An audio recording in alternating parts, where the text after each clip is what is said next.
Hi, this is Nick Pizai, and video is part of the operational series of advanced topics that we're putting out to help operators with some of the more difficult procedures that they should be learning. So I'm going to share the screen with you today. And this is jar testing using the AWWA Manual M37. Again, this is part of our operation series. So let's go ahead and try that. So we're going to cover these topics today. We're going to cover the rules for full scale to bench scale calculations used in jar testing. We'll discover a little bit of theory about jar tests. We're going to hopefully create a meaningful and detailed plant schematic. We'll do an example for you of one of our favorite plants, the Lake County, Ohio Water Department plant up in Western Lake County that we've been using for some of our other topics, and we thank them for their contributions to operator education. We'll show you how to use G values to set mixer speeds on a jar tester, learn how to do some other calculations. And while we're doing all of this, we're going to emphasize the operational perspective. Again, these series of videos are not for the engineers or the scientists, they're for operations. Those of us who are operators have to learn some of these things in order to be able to understand what the engineers are telling us. So these topics come at you from an operational perspective. So we also want to learn how to prepare for jar tests when pressure is on, because often that's when we have to do these things. But there are other reasons to run jar tests, and hopefully I'm going to present to you some incentive today to think about doing one of these in your own water treatment plant if you haven't done so already. If you have done them, I'm going to hopefully give you some ideas of how to fine-tune your process so that they make these things more meaningful for your particular plant. So what are some reasons that you would want to run a jar test? Let's say you have two chemical suppliers that come into you with their products. And each of these guys claim that their coagulant is better for your conditions. Now, how are you going to choose? You certainly don't want to let them do the work for you, and because they're going to make their product look very good to you. Of course, that's what they're trained to do. They're not going to cheat, they're not going to lie, but they're going to try to make their product look better than the other guy. That's what they're supposed to do. If you don't do these jar tests on your own with their product, sample of their products, you might not be getting all the information that you need. So you need to be able to do this for yourself. How about this? Let's say your bid documents include statements that your bidder submit a sample of their activated carbon product in order to prove their claims. Now you sent out a bid document for activated carbon. You said, I want an iodine number of such and such, and I want, this, and I want that in it. And it comes to you in a sample with their bid package. You set that sample up on your shelf and look at it like I used to do, or do you actually learn how to run a jar test to see which of these activated carbons actually do the job? So a jar test would help you with that situation. How about this one? You think that maybe potassium permanganate might be useful in your operations during a certain period of bad water coming into your raw water, but you're not sure, and you hate to test at full scale because you could have a problem. But how else are you going to know without doing a jar test? So these are the kind of things that you can figure out for yourself if you know how to do a meaningful jar test in your plant. So today we're going to try to get you to do that. In spite of the valuable information that jar tests provide to operators, we often shun that as a tool because of its perceived difficulty. We think that they're too hard to do, and certainly they're cumbersome and time consuming, especially when we have a plant upset. The last thing we want to do is spend time in the laboratory for a couple of hours trying to do a jar test when we got to make an instant decision in a water plant. There's no more stressful situation than being in a water plant when things are out of control. You got to make quick decisions. And seemingly the jar test doesn't seem to fit into the scheme here. But maybe after today, you'll feel a little bit more confident in doing that. And another thing, many water treatment plants, it's just the plant manager or the lab analyst that knows how to run the jar test. It's the operator on shift that really needs to know that information, but if he or she doesn't know how to run a jar test, that's going to be very helpful for them. So for our session today, we're going to create a sample operator-friendly jar test protocol. It's Saturday morning, so I'm doing a little coffee this morning. Thank you. Okay, so let's talk about the jar test theory. And I'm taking this jar test theory, the statement from the Operational Control and Coagulation and Filtration Processes book. In other words, the manual AWWA Manual M37, a very good book to have for your surface water treatment plant using coagulation control or softening. I recommend that you have this manual in your laboratory. In it, you'll find this statement on page 17. The jar test is recognized throughout the industry as a valuable tool for realistically simulating coagulation, flocculation, and sedimentation at a full-scale plant. A valuable industry tool. Interesting stuff. Okay, here's jar test theory. In the conventional water treatment plant, I'm going to stick to conventional plant because that's my example today, but this fits all kinds of plants. But in the conventional water treatment plant, we have 3 steps in series. Step 1, the water flows into a rapid mixer and we do certain things there. Goes out of the rapid mixer into step 2 and goes to the flocculator. And out of flocculator goes to step 3, the sedimentation process. In step 1, in the rapid mixer, we tend to add the coagulant there. We start the coagulation process. It's important to know certain things there. We need to know the detention time full scale. We need to know the full scale coagulant dose. We need to know mixing energies or G value at the rapid mixer, and perhaps any other chemicals that you might be adding there. If you want to do a jar test, it means something. You've got to know these things about your rapid mix full scale. Likewise, in the flocculator, we need to know that there's gentle mixing going on there to where we're going to grow larger flocks. We have to know the detention time in each of the compartments of the flocculator. If you've got a 3 or a 4 compartment flocculator, you need to know detention time in each compartment and the mixing energy of each compartment. Most modern day flocculators have tapered flocculation, tapered energy mixes going down the line. So we need to know what those energies are full scale so we can translate them to the jar scale. And in step 3, we go into a settling basin. Water slows down and particles settle out, hopefully at full scale settling basin. It's very important to know one thing here, the surface overflow rate, not the detention time, not any of the other stuff that goes along with full scale settling. We need to know the surface overflow rate. We're going to do all of these 3 steps in the same jar. That's what's interesting about a jar test. In the water plant, we don't sit there and do rapid mixing, flocculation, and settling basins all in the same container. We move from one container in series to the next, in series to the next. But in the jar test, we're going to do all 3 of those steps in one jar. We may have several jars to vary the coagulant dose from jar to jar, but we're doing all 3 full-scale steps in that one same jar. So here's the rules that we've got to follow for mixing speeds and timing. In steps 1 and 2, which were the rapid mix and the flocculation steps, the full-scale steps, we've got to know the full-scale detention time. We're going to use them exactly as is at the jar scale. We're not going to change detention time in rapid mix or flocculation when we step down to the jar scale. It's the same time. The full-scale mixing energy, though, has to be scaled down to determine paddle speeds at the jar scale. We can't run the paddle at the same speed as we do our flocculator, for example, or whatever. We have to find a way to scale down to the jar scale. So there's a way to do that, and I'm going to show you that. When we get into an instance, especially in rapid mixing, where the G value is much higher, if you have a more powerful rapid mixer in modern day plants, sometimes your jar tester can't match that speed. We're going to have a fudge factor that helps us simulate that amount of energy. So we're going to use a value called G times T to compensate for that. So those are all of the rules for timing and mixing speeds for jar tests for the mixing and flock steps 1 and 2.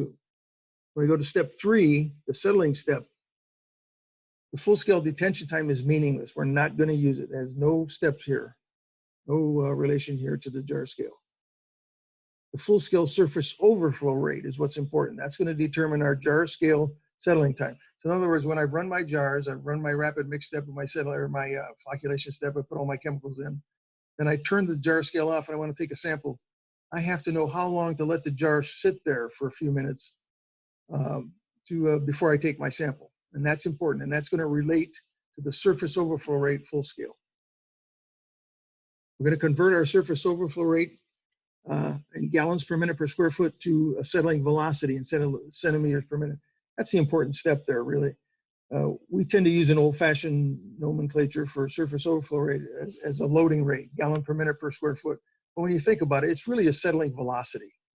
You can change the gallon per minute to cubic feet per minute just by multiplying by the factor that changes gallons to cubic feet, or dividing by it, 7.48. So if I change that to cubic feet per square feet is going to cancel out in both the numerator and denominator, leaving me in feet per minute. That's a velocity. That's not a loading rate. It's a velocity. We're going to change that to centimeters per minute with a number that we can use, and then we're set. We can divide that distance of the sample port in the jar by the settling velocity to get the sample time. And I know that doesn't make a lot of sense right now, but I'm gonna show it to you. So the first thing that's very helpful is to have a plant schematic. And I've made a plant schematic here and laid it on its side and water flowing from right to left. So this is a process schematic of the water treatment plant that we've been using for some of our other examples. Again, the Aquarius water treatment plant in Lake County, Ohio. You notice that this is a surface water treatment plant and water comes in a parallel situation. It splits in parallel fashion, but it runs through each of the units in series, as we mentioned. I hope that makes sense to you. In other words, we have the one side of the plant there with a rapid mixer, 3 flocculators, and 2 set basins. We have the mirror image of that on the other side.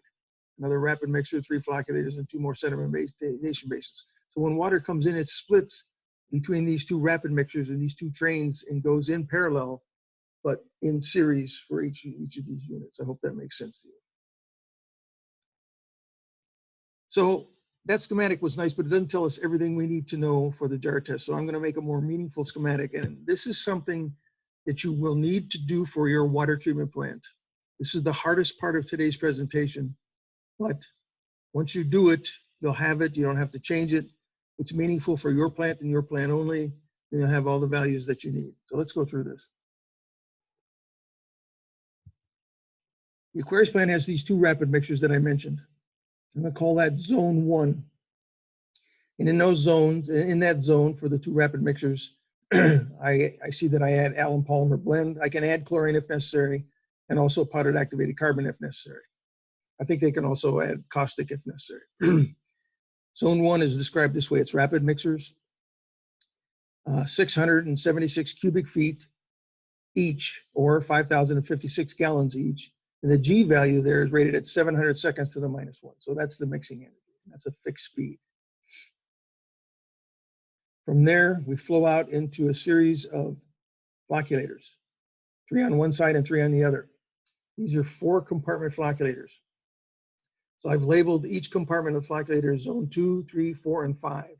So each flocculator has 4 zones. Each of those 4 zones in each flocculator is zone 2, 3, 4, and 5.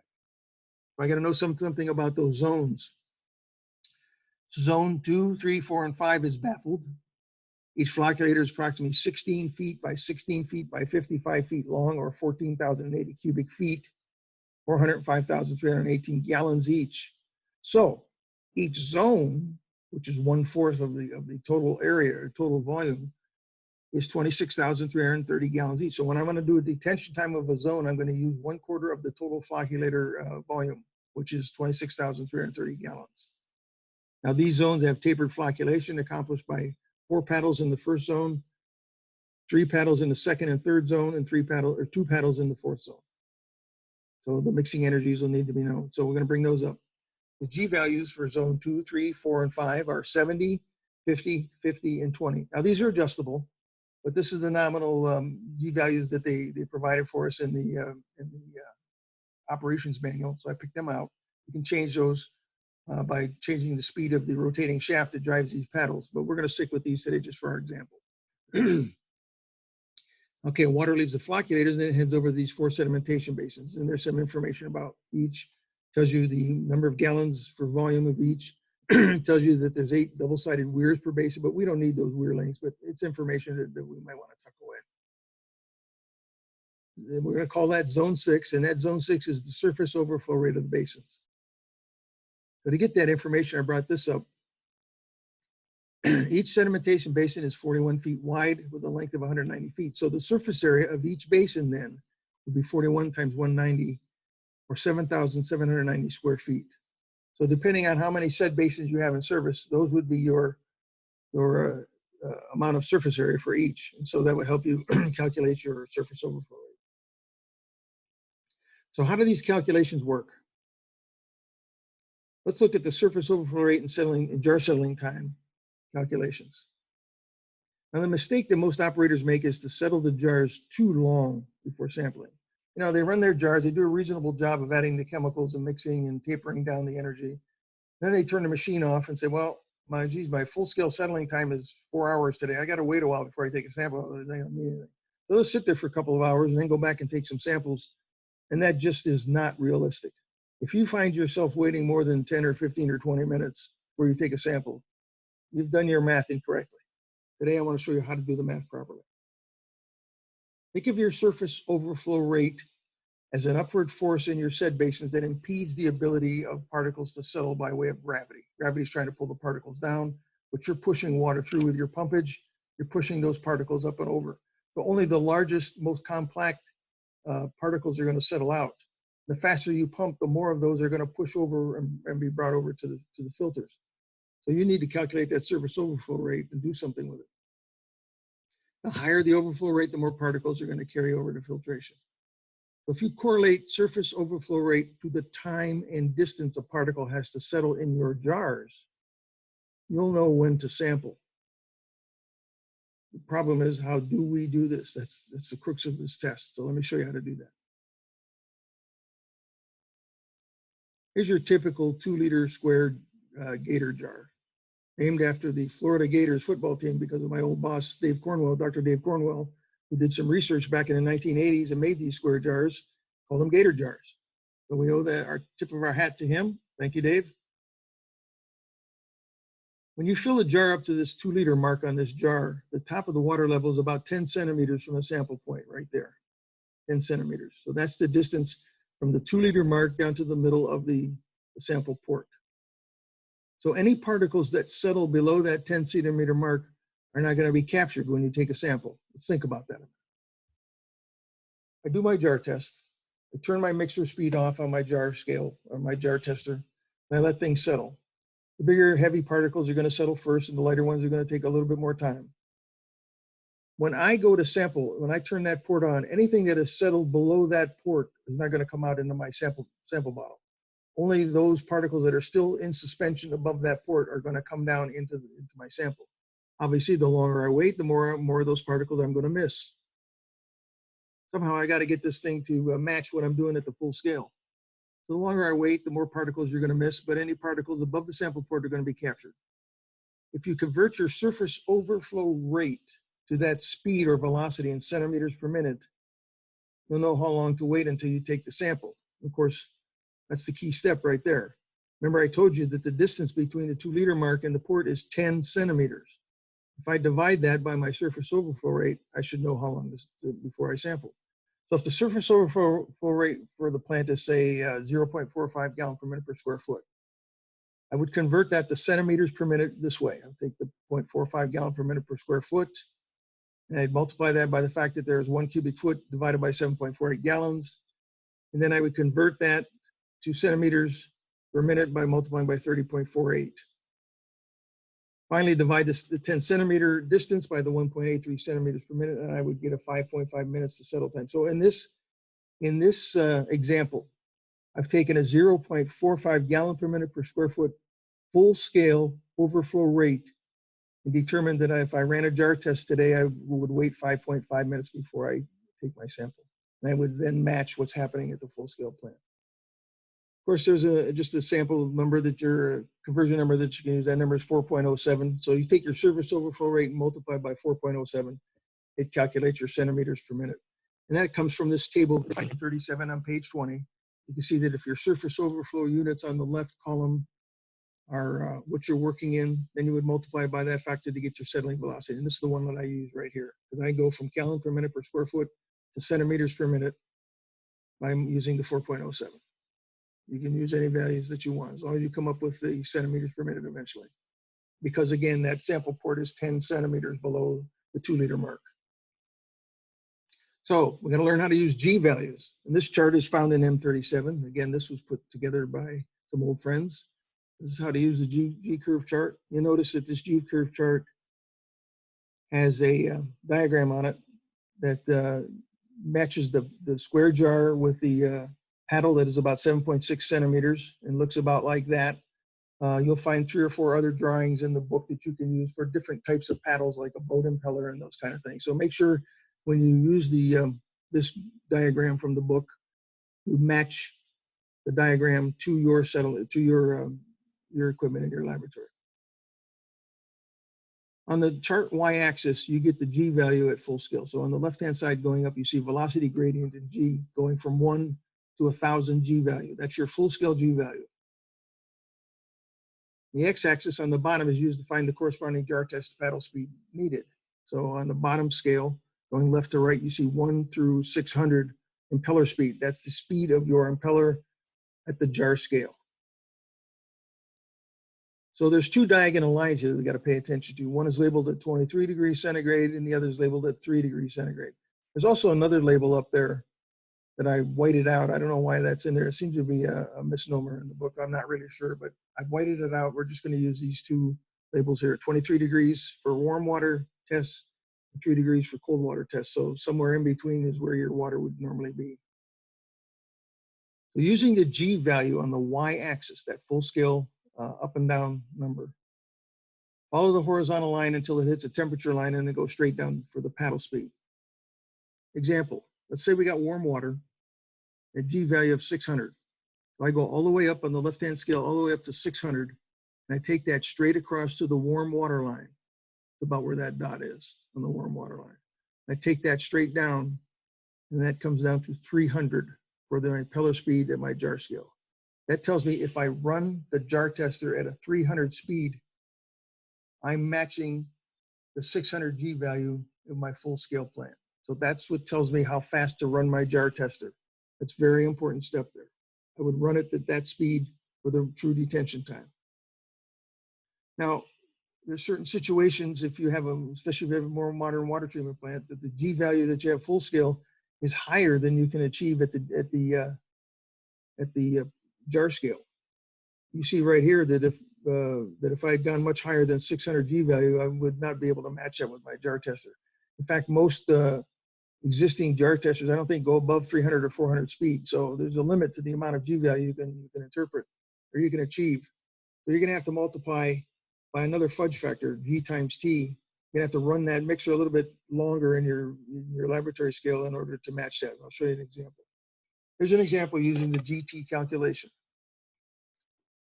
Let's say that the full scale detention time to rapid mix is 30 seconds, and the G value in your water plant is 1,000. But your jar tester can only operate at a speed of 300. So what we saw from the last example is the highest I could mimic would be a 600 G value in the plant. But I've got 1,000. How do I get to 1,000 when I can only mimic 600 at the jar scale? So I'm going to set the equation to look like this. 1,000 G for 30 seconds would equal a 600 G for how many seconds? I solve for X and I get 50 seconds. So that tells me that instead of running my jar tester at 300 speed for 30 seconds, I would run it for 50 seconds, give it a little bit extra boost there because I can't change the speed. I can't change the time. That's going to give me a little bit better mixing. It's going to somewhat match the full scale operation. That's what they're suggesting in the book. So that's what we do. We want to make a bench sheet also that's very helpful. And again, just like the schematic that you made for your plant, if you make a bench sheet, you'll always be able to use it. You make a bunch of copies and all you got to do is plug in some numbers. So here's what I'm suggesting. Here's the bench sheet that we made for the Aquarius water treatment plant for the detention times and paddle speeds and the settling time for the plant overscale, plant surface overflow rate. Now notice on the left there, going up, it says mixing, coagulation, and flocculation type zones for 1, 2, 3, 4, and 5. We're going to do all those calculations here first. So for the detention time in minutes at the full scale, we notice for zone 1, which remember was a rapid mixer, I would set the equation of 5,056 gallons for each times the hashtag or the number sign that means either I have one mixer on or two mixers on. I just plug that number in, divided by the flow rate in gallons per minute. And that would give me my full scale detention time, and I would put that in that box right there. Just mark it in. So if I have a bench scale, if I have a bunch of copies of this, I can just, every time I do a jar test, I can print one off and just put numbers in there before I do my jar test. So let's say I did that and I had a number, I put that in there, and I would do that for each of the other zones too, for time 2 box, 3 box, 4 box, and 5 box, which is the mixing areas of the compartments of the flocculators.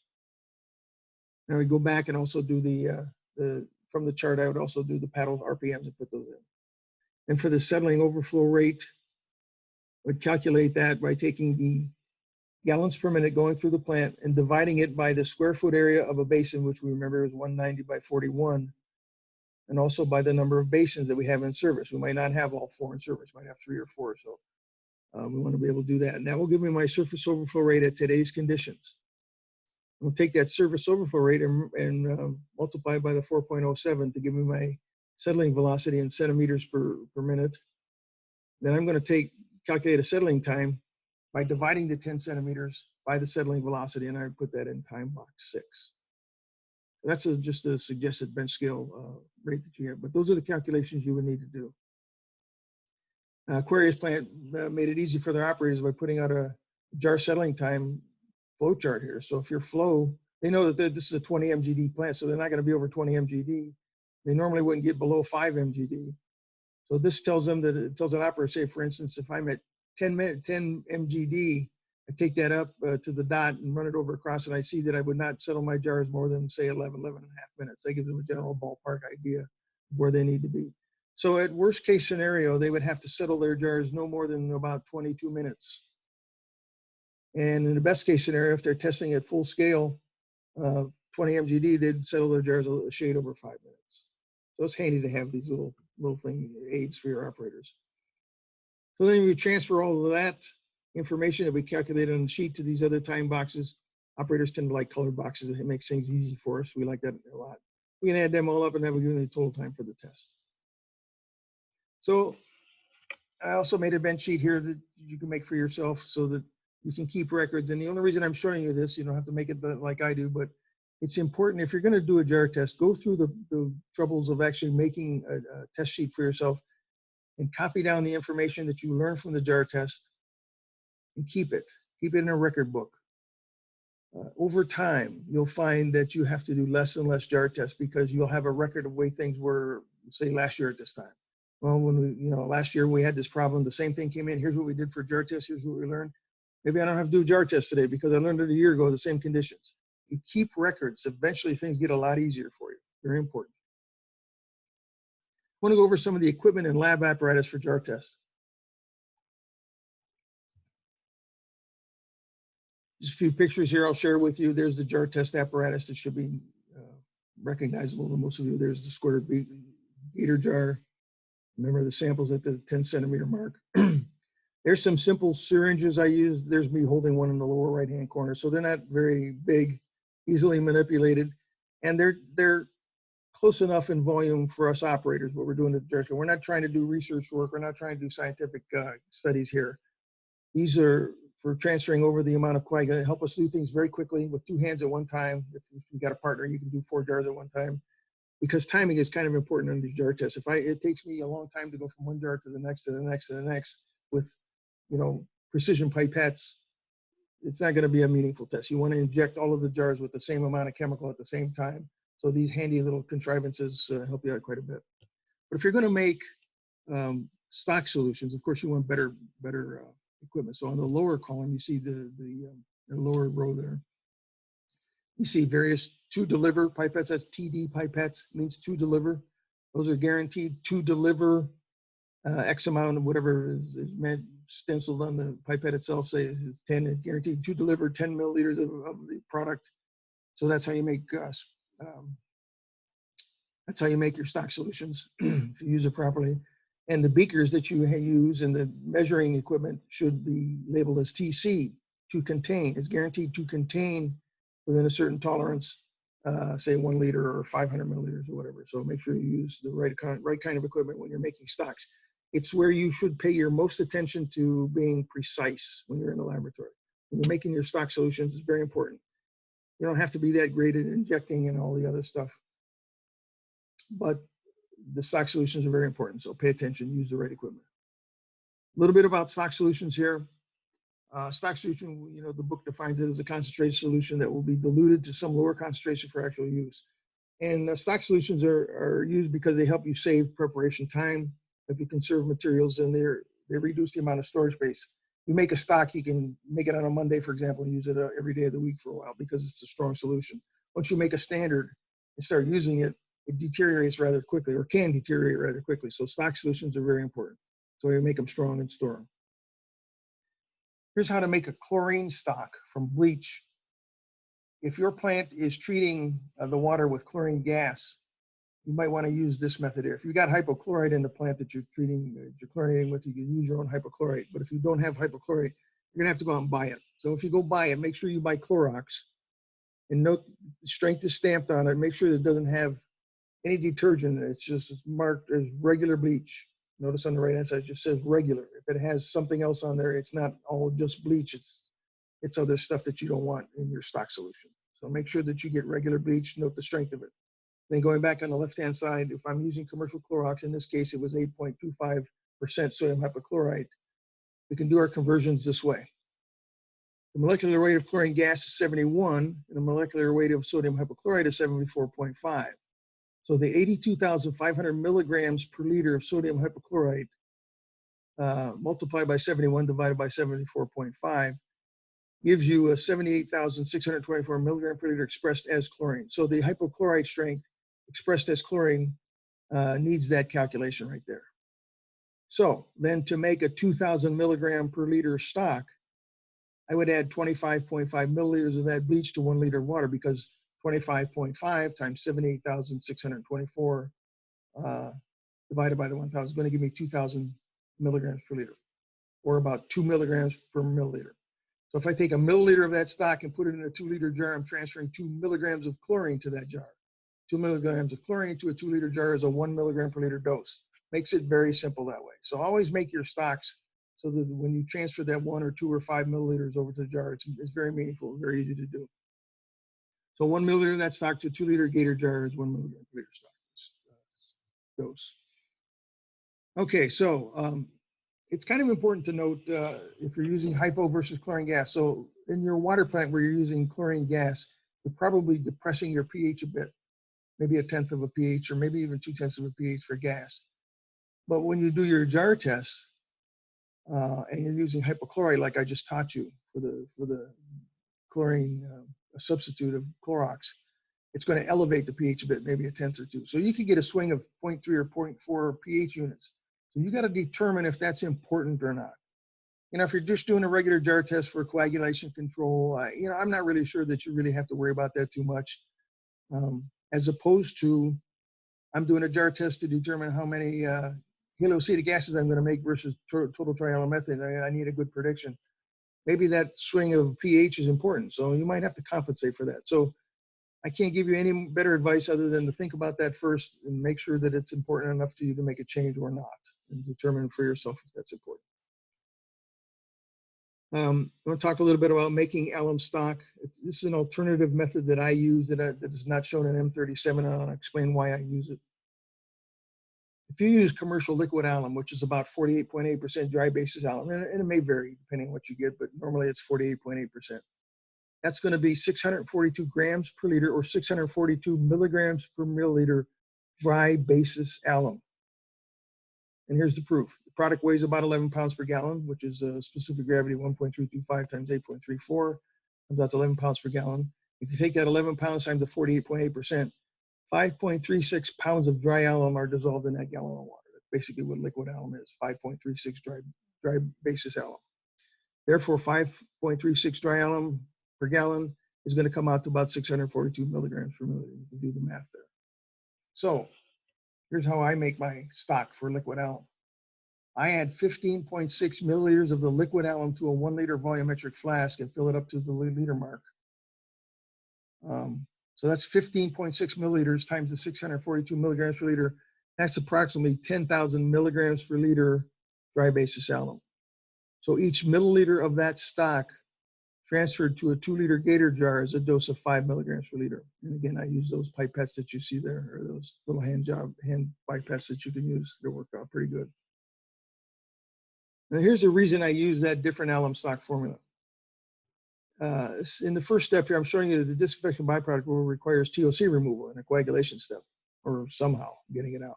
It's based on your incoming alkalinity and your source water TOC. So for example, if my alkalinity on Lake Erie, which generally is about 85 or 90, depending on where you're at, it's going to be in that second column.